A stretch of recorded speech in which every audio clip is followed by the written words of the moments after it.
दोस्तों नमस्ते। एजुकेशन 24/7 में आप सभी का स्वागत है।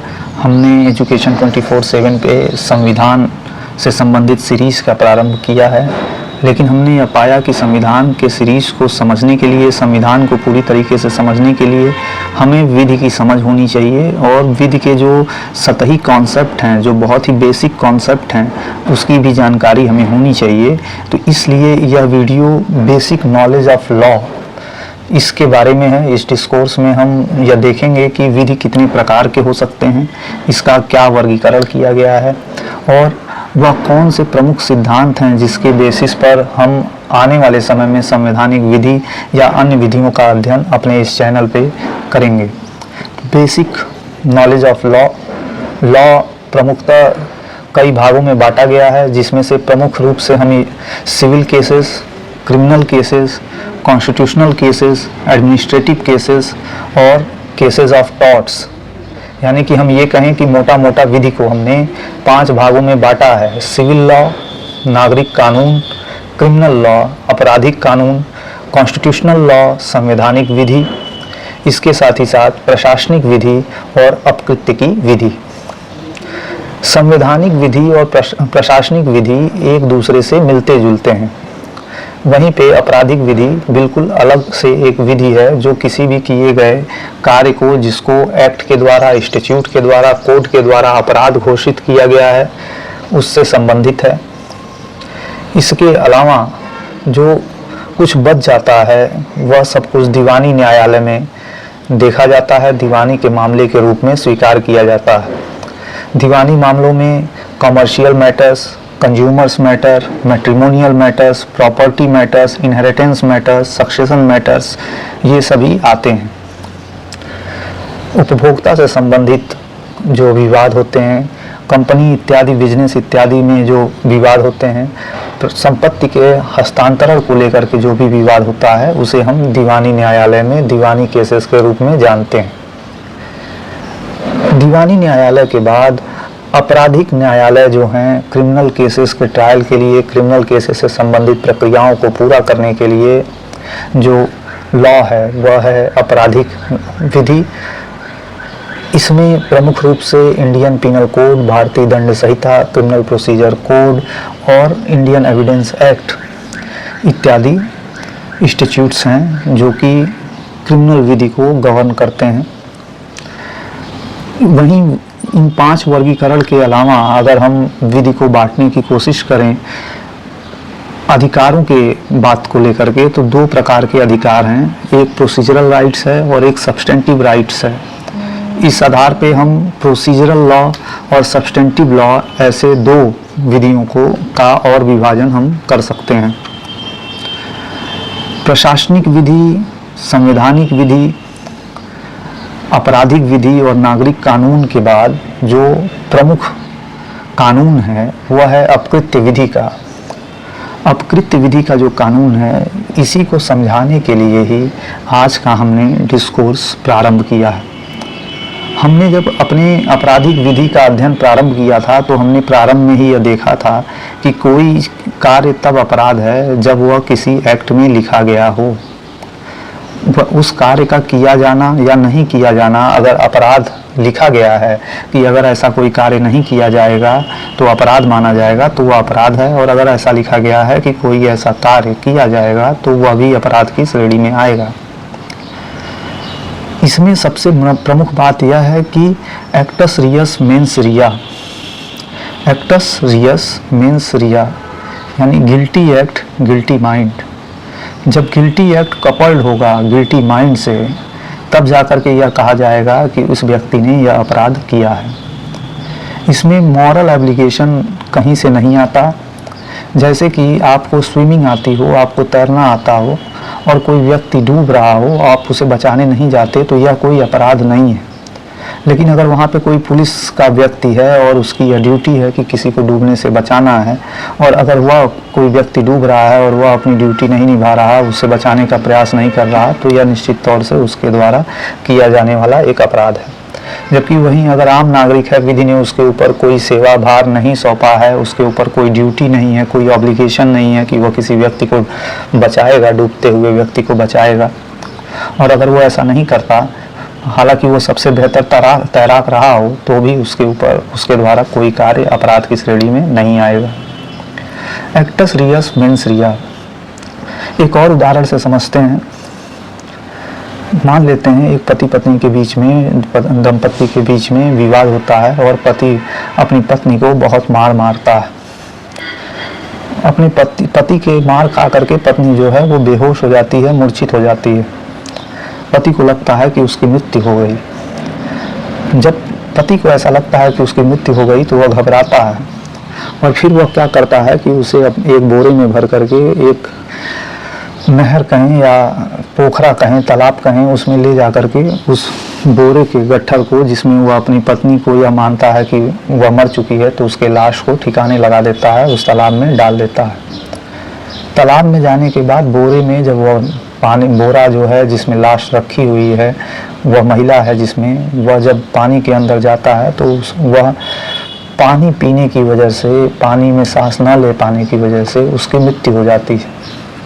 सवाल यह उठता है कि क्या 302 का अपराध उसके व्यक्ति ने किया? तो एक्टस रियस मेंस रिया के कॉन्सेप्ट को जब हम देखते हैं, जब वो पहली बार अपनी पत्नी को मार रहा था तो वह सिर्फ जान से मारने की नीयत से उसे नहीं मार रहा था। परस्पर जब भी पति पत्नी में झगड़े होते हैं, कोई व्यक्ति गुस्सा होता है, तो जिस तरीके से हाथापाई होती है, मारपीट होती है, उस तरीके से मारपीट हो रही थी। उसे अब इस बात का भान नहीं था कि उसकी पत्नी की मृत्यु हो जाएगी। या मान भी लेते हैं कि वो अपनी पत्नी को इस नीयत से मार रहा था कि उसकी मृत्यु हो जाए, लेकिन उसके मारने से वह सिर्फ मूर्छित हुई, वह मरी नहीं।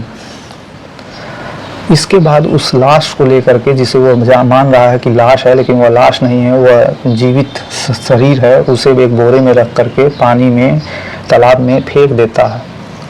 तालाब में फेंकते समय वह यह कतई नहीं जान रहा होता, उसे यह विश्वास होता है कि उसकी पत्नी जो है वो मर चुकी है, लेकिन उसकी पत्नी जो है वह जिंदा होती है और उसके तालाब में फेंके जाने की वजह से उसकी मृत्यु होती है।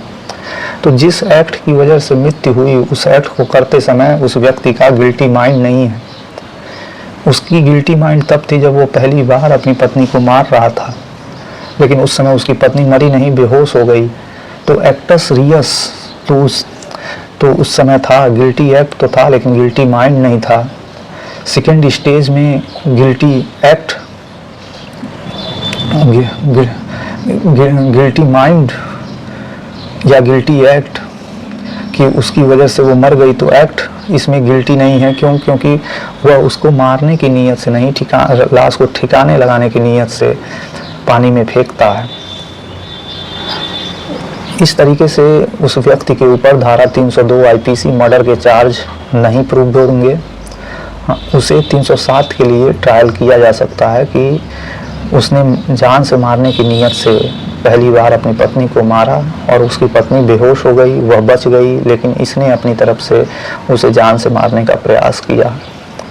लेकिन उसकी मृत्यु हो जाने के उपरांत 302 का मुकदमा उस व्यक्ति के ऊपर नहीं चलाया जा सकता, उसे 302 में सज़ा नहीं दी जा सकती। ऐसा क्रिमिनल एक्ट कहता है। क्रिमिनल एक्ट का जो बेसिक सिद्धांत है, एक्टस रियस एंड मेंस रिया, इस सिद्धांत के आधार पर यह कहा जा सकता है कि जो हस्बैंड है वह 307 का अपराधी तो है, लेकिन 302 आईपीसी का अपराधी नहीं है। एक्टस रियस मेंस रिया के बाद जो बात आती है वह बात है लॉ ऑफ टॉर्ट्स की, अपकृत्य की विधि की। अपकृत्य की विधि वह एक ऐसी विधि है जो administrative law, constitutional law, civil law, criminal law से बिल्कुल पृथक है। इसमें कुछ तो ऐसे अपकृत्य हैं जिसके लिए अपकृत्य विधि को पहले तो हम ये समझें कि अपकृत्य क्या है। ऐसा अपकृत्य जिससे किसी को नुकसान हो, कोई नुकसान हो, कानूनी नुकसान हो। नुकसान भी दो प्रकार के हो सकते हैं, एक तो कानूनी नुकसान और एक तो वास्तविक नुकसान। वास्तविक नुकसान का अभिप्राय क्या है? जैसे दो स्कूल हैं, दो विद्यालय चल रहे हैं। एक विद्यालय पहले से चला आ रहा है, उसमें 200-250 बच्चे पढ़ते हैं। फिर बाद में एक और विद्यालय को खोला जाता है। मान लेते हैं एक्स जो है वह पहला विद्यालय चला रहा था जिसमें 200-250 बच्चे कॉलोनी के पढ़ रहे थे। वाई ने जब फिर से एक विद्यालय खोला तो बहुत सारे बच्चे जो एक्स के विद्यालय में थे वो वाई के विद्यालय में आकर के पढ़ाई शुरू करते हैं, प्रवेश लेते हैं। एक्स को ये लगता है कि वाई के विद्यालय खोलने से एक्स को बिजनेस में घाटा हो रहा है, तो यहाँ पे एक्स को वास्तविक घाटा तो हो रहा है लेकिन कोई कानूनी नुकसान नहीं हो रहा। यहीं दूसरी तरीके से समझते हैं। रात के समय अगर कुछ लोग डीजे बजा रहे हैं, बहुत जोर जोर से शोर हो रहा है, तो आसपास के जो लोग भी सोने का प्रयास कर रहे होंगे, जिनके भी सोने का समय होगा, उनको नींद आने में कठिनाई हो रही है। इसमें कोई वास्तविक नुकसान जैसा नहीं है, लेकिन वो जो नींद नहीं आ रही है, नींद आने में परेशानी हो रही है, उस शोर से जिन लोगों को दिक्कत हो रही है उनका कानूनी नुकसान हो रहा है, राइट टू स्लीप का वायलेशन हो रहा है। अनुच्छेद 21 संविधान में सोने के अधिकार को अनुच्छेद 21 के अधिकार से जोड़ा गया है, जिसका वायलेशन हो रहा है।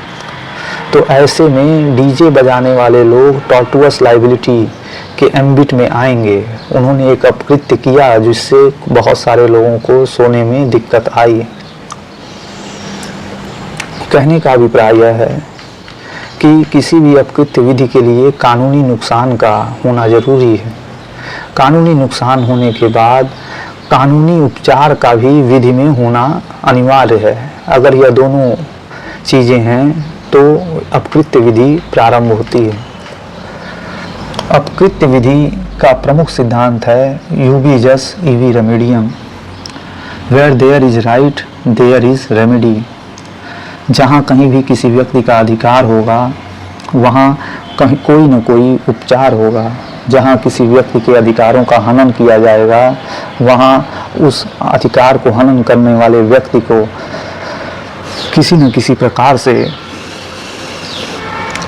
टॉर्ट के एम्बिट में लाते हुए उससे कंपनसेशन इत्यादि का व्यवस्था दिलाया जाएगा। यहीं पे अपकृत्य विधि और क्रिमिनल लॉ में अंतर हमें समझना चाहिए।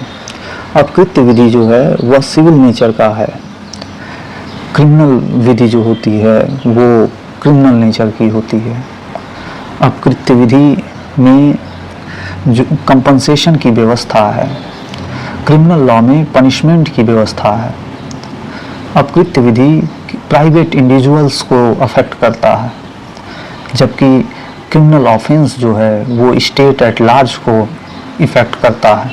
उदाहरण के लिए फिर हम अपने डीजे वाले उदाहरण पे आते हैं। जब कोई व्यक्ति शादी इत्यादि के समारोह के समय में रात में 10 बजे के बाद भी डीजे इत्यादि को बजाता है और उससे कुछ लोगों को सोने में दिक्कत होती है, तो यहाँ पे डीजे बजाने वाले लोगों के द्वारा अपकृत्य किया जा रहा है। लेकिन अगर वहीं डीजे बजाने को लेकर के कोई विवाद होता है या हर्ष फायरिंग हो जाती है, लोग गोली चलाते हैं, मे भी हवा में ही चलाएं, लेकिन यह जो गोली चलाना है यह एक अपराध की श्रेणी में आता है। यहाँ पे क्रिमिनल लॉ के अंतर्गत ये कवर किया जाएगा।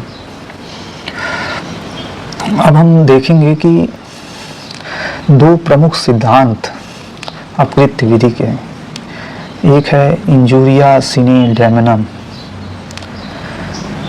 बिना किसी नुकसान के इंजरी, इंजुरिया सिने डैमनम, और दूसरा सिद्धांत है डैमनम सिने इंजुरिया, यानी नुकसान तो हो रहा है बिना किसी लीगल इंजरी के। और पहले सिद्धांत में लीगल इंजरी तो हो रही है लेकिन वास्तविक नुकसान कुछ भी नहीं हो रहा। इंजुरिया सिने डैमनम, डैमनम सिने इंजुरिया, ये दो सिद्धांत हैं। इसके बाद टॉर्ट्स में ही नेग्लिजेंस एक टॉर्ट है। नेग्लिजेंस का अभिप्राय यह है कि किसी कार्य को जिस ड्यू और केयर कॉशन के साथ किया जाना चाहिए था वह नहीं किया जा रहा। उदाहरण के लिए मोटर एक्सीडेंट्स जो होते हैं, मोटर एक्सीडेंट में अगर आप रैश ड्राइविंग करते हैं तो वर्तमान समय में इसे पीनल ऑफेंस बनाया गया है, लेकिन केवल नेग्लिजेंट को समझने के लिए अगर वह पीनल ऑफेंस नहीं भी बनाया जाता तो भी नेग्लिजेंट जो ड्राइविंग की वजह से अगर किसी को कोई एक्सीडेंट होता है तो सामने वाले व्यक्ति के पास कंपनसेशन प्राप्त करने का अधिकार है। नेग्लिजेंट ड्राइविंग के बाद अगर हम देखें, नेग्लिजेंस के अलावा दो प्रकार की प्रमुख लाइबिलिटी जो हमें समझनी चाहिए अपकृत्य विधि में, वह है स्ट्रिक्ट लाइबिलिटी और वाइसेरियस लाइबिलिटी। स्ट्रिक्ट लाइबिलिटी का अभिप्राय यह है कि अगर आप किसी ऐसे कार्य में इंडल्ज हैं, कोई ऐसा कार्य कर रहे हैं जिससे उस वस्तु का अगर वह आपके प्रीमाइस से बाहर आ जाता है, सोसाइटी में आ जाता है या किसी अन्य व्यक्तियों के टच में आता है, तो उससे उनके हेल्थ इत्यादि पे एडवर्स इफेक्ट डालेगा।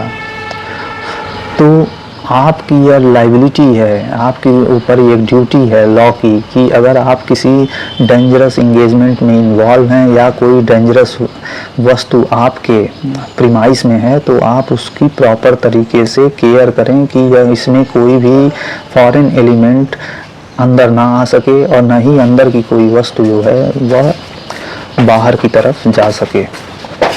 स्ट्रिक्ट लाइबिलिटी के बाद वाइकेरियस लाइबिलिटी जो है वह एम्प्लॉयर एम्प्लॉय रिलेशनशिप के लिए है, मास्टर सर्वेंट रिलेशनशिप के लिए है। वाइकेरियस लाइबिलिटी का अभिप्राय यह है कि यह कार्य जो टॉट का है यह किया किसी और के द्वारा जाएगा लेकिन लाइबिलिटी आपकी रहेगी। उदाहरण के लिए जैसे मोटर एक्सीडेंट के दौरान अगर ड्राइवर गाड़ी चला रहा है और आप गाड़ी में बैठे हुए हैं तो ड्राइवर के द्वारा किया गया एक्सीडेंट उसकी लाइबिलिटी आपके ऊपर होगी, ऐसा वाइकेरियस लाइबिलिटी का प्रिंसिपल्स कहता है। इतना ही नहीं है, आप गाड़ी में न बैठे हों, आप अपने घर पे हों, लेकिन अगर उस ड्राइवर के द्वारा गाड़ी चलाने के दौरान कोई घटना घटित होगी तो वह वाइकेरियस लाइबिलिटी के सिद्धांत से आपके ऊपर भी अधिरोपित किया जाएगा।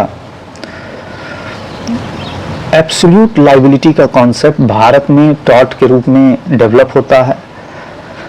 ये यूनियन कार्बाइड केस जो भोपाल गैस ट्रेजिडी के दौरान हुआ, जिसमें कंपनी के ऊपर एब्सोल्यूट लाइबिलिटी की जिम्मेदारी दी गई कि कंपनी ने प्रॉपर प्रिकॉशन नहीं लिया, जिसकी वजह से यह ट्रेजिडी हुई। देयरफॉर लाइबिलिटी जो है वह कंपनी की ही होगी।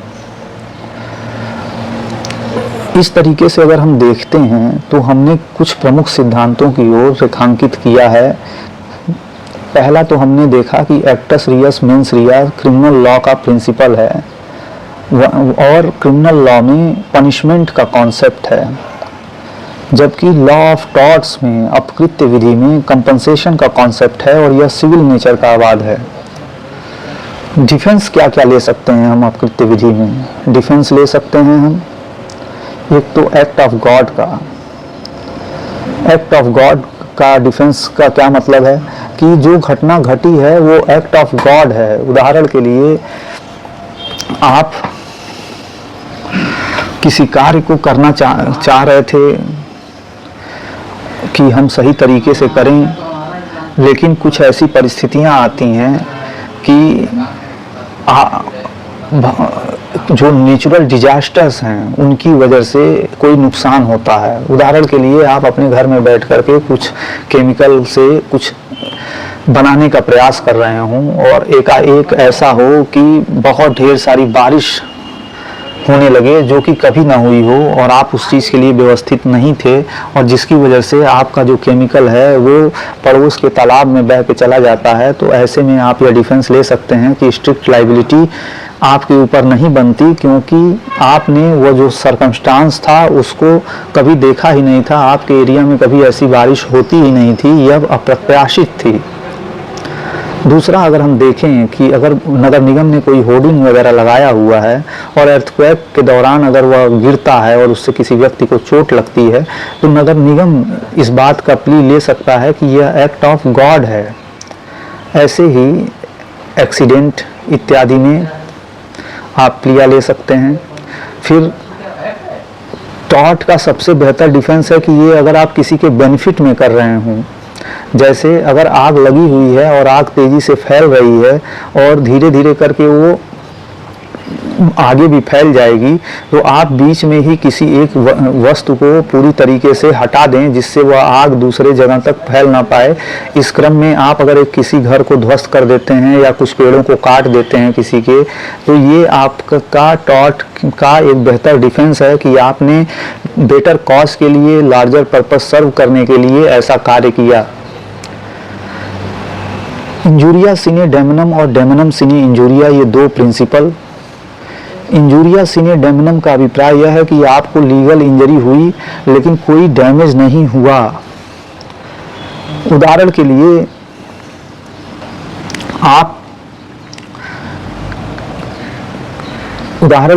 इसका सबसे बेहतरीन उदाहरण अगर हम जनरल फिनोमिना में देखें तो हम ये कह सकते हैं कि इंजुरिया सिने डेमनम लीगल इंजरी कॉज हो बिना किसी डैमेज के, बिना किसी वास्तविक डैमेज के।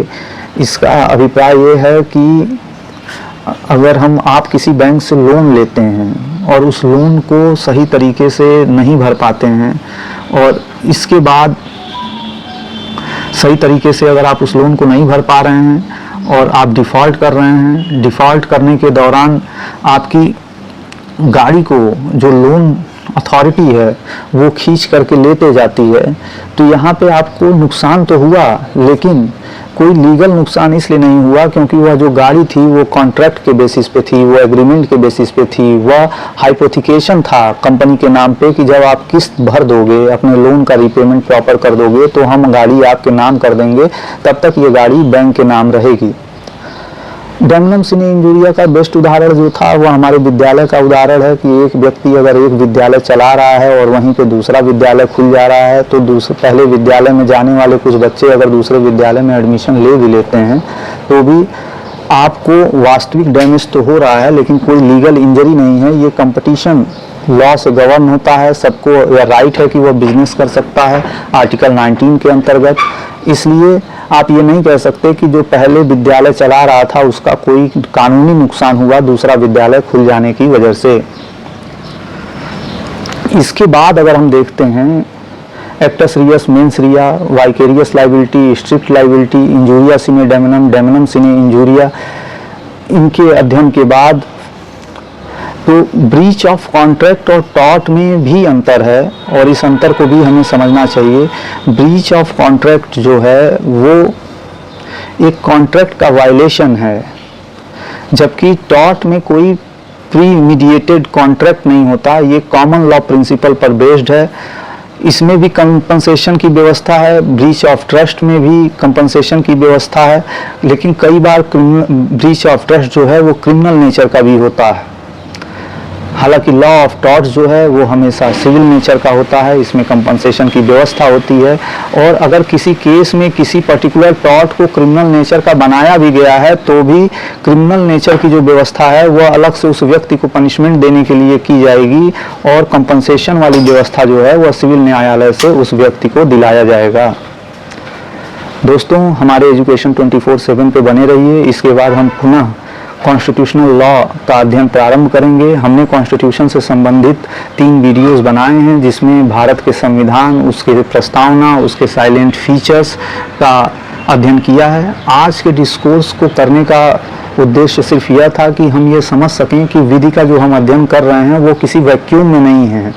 कॉन्स्टिट्यूशन का जो अध्ययन कर रहे हैं वो किसी वैक्यूम में नहीं है। कॉन्स्टिट्यूशनल लॉ जो है वो सर्वोपरि है किसी भी कानून से, चाहे वह प्रशासनिक विधि हो, चाहे वह आपराधिक विधि हो। संवैधानिक विधि जो होती है वह सबसे सर्वोच्च होती है और अगर कोई विधि इंस्टीट्यूट की सबसे सर्वोच्च हो, आपराधिक विधि का कोई विधान सबसे सर्वोच्च माना जाएगा तो वह अपने आप में ही संवैधानिक विधि का स्वरूप ले लेगी। यानी जो विधि सर्वोच्च है वही संविधान है।